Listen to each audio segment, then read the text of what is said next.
thought you were set. Okay. Okay. Next part of your project is the coping project, dealing with an inside corner. This was an outside corner.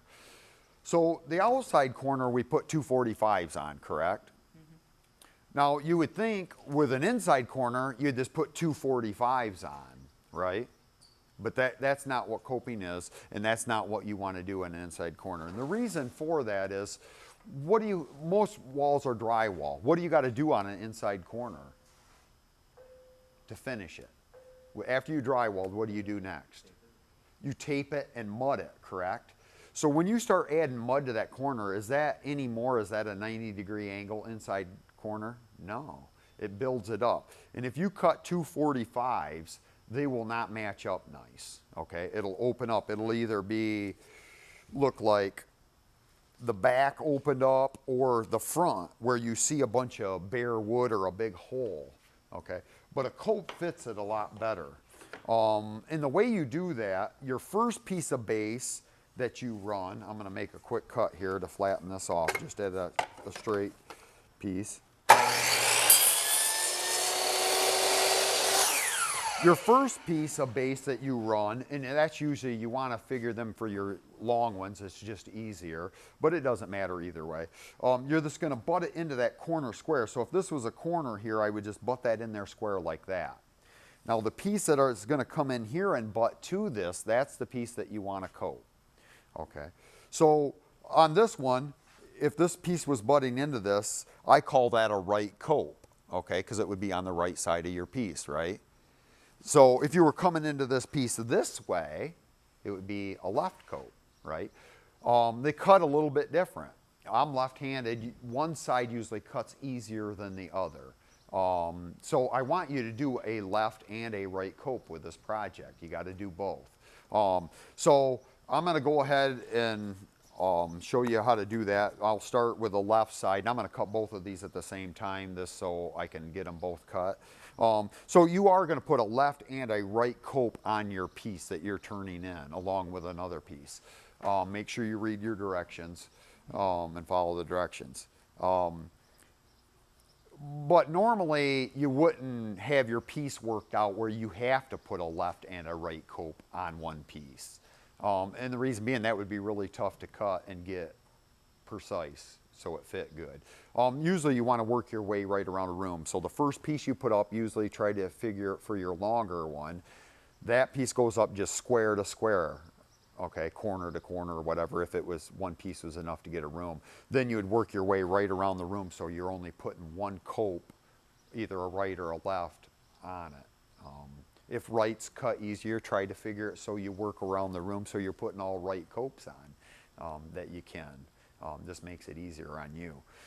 So to do it, to put a cope on, what you need to do is put a 45. You got to cut a 45 on the end of your piece, with the short being out towards this face, the painted portion or the outside of the trim. So I'm going to do that. Okay. Now what a cope is, if this was buttoned into this, to get that to fit, what you have to do is cut right what that's telling you to cut, right up that paint line. Okay, you're cutting, leaving every bit of the paint, but right up that line and around that notch, just as it's shaped. And that's the only way it's going to fit good, is cutting that just right on that line. Now this is pine, and pine cope's pretty easy. If you're dealing with oak, it's a little bit different story. It chips really easy. So one thing that I found that it's kind of, you cheat a little bit so you don't have to cut so much with a coping saw, which I had laying out here someplace, right here. So this is what you have to cut it with. Now that's a lot of cutting, but if you think about this, this piece right here is square, okay? So there's a way to cut that part of this on that saw, but you can't cut all of it. You got to cut down this line straight, and then you notice I got the trim held upside down, and that's the way you got to put it in the saw. But you cut down this to this point close to here. Don't try to get every bit of it, because you'll end up catching and you'll cut on by what you need or chip it.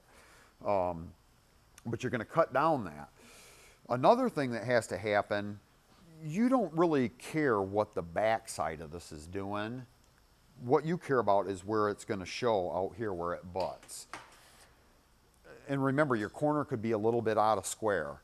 So to keep that backside from hitting, you want to cut this back on a little bit of an angle like this.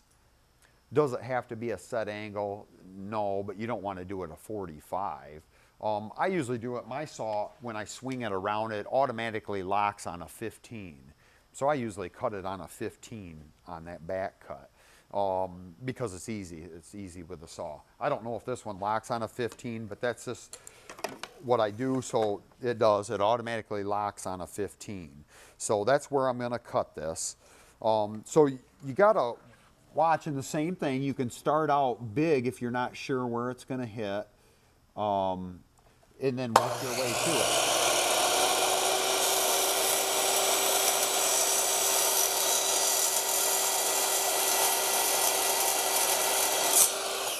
Now remember, leave the saw running if you're going to pull it up, or stop it down there, one of the two.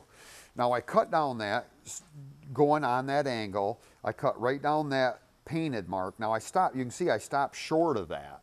You want to make sure you stop short. He's not here today. So the rest of it you have to cut with a coping saw. I like to have just what your guys' feet are on is a 5-gallon bucket, because it puts you at a good height where you can see what you're doing. And you're going to cut around this where that paint is, all the way around that with that coping saw. Now you have a little bit here you have to finish, but just like you cut this on that angle, you also have to cut all of this on that backwards angle, making it shorter on the back side. So if you lay that down right there, and you're going to start. Now, remember when we used the bandsaw earlier for trim type stuff, how we kept it just a little bit long and then sanded to your line? So I got that cut off there pretty good. Now I got to finish this cut up a little bit. Slipped off.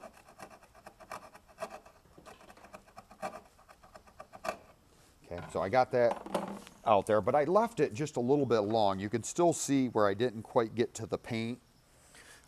Just like you did with the bandsaw, you left that a little bit long. You can take a good sharp utility knife, which I probably don't even have.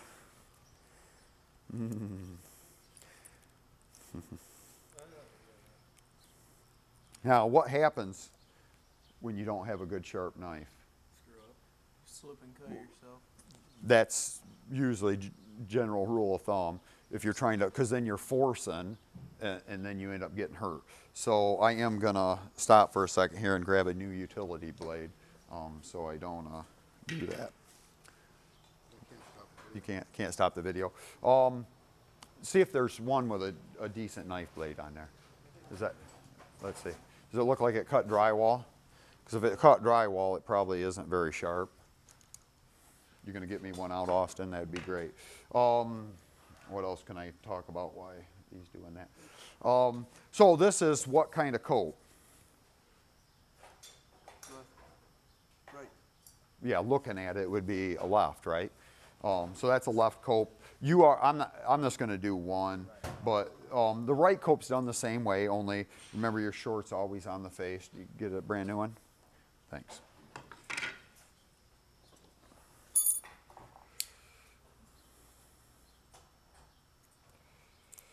One thing about utility knife cuts, they're nice straight usually cut. They stitch up nice, heal up nice. Most dangerous tool we work with. Austin, you can put that back together once we're done with this. Come on over here so I can keep this rolling. Okay, so you're just going to take that last little bit that you didn't get cut, and if you just take your knife, you can trim that right out of there real easy. That's another reason for cutting that back on that angle, because it makes that wood a little bit thinner there. Now, generally what happens, that top little piece wants to break off, and if it breaks off, you don't want to force your trim when you're fitting it, because if you force it, when that breaks off, it usually chips a big chunk of this off. Okay, so you gotta be kind of gentle with it. So I'm gonna trim this back.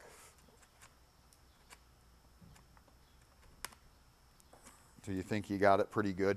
And then you can kind of hold it up to another piece, and that should fit that fairly good. Okay, so that's pretty nice cope. Everything's fitting tight. It closes that joint right up. And because that corner, if it's a little bit out of square, it keeps this nice and tight compared to putting a 45 on. A lot of times you would see like raw wood on this because it's opened right up. Okay, so you want that just fitting just like that. So anybody have any questions?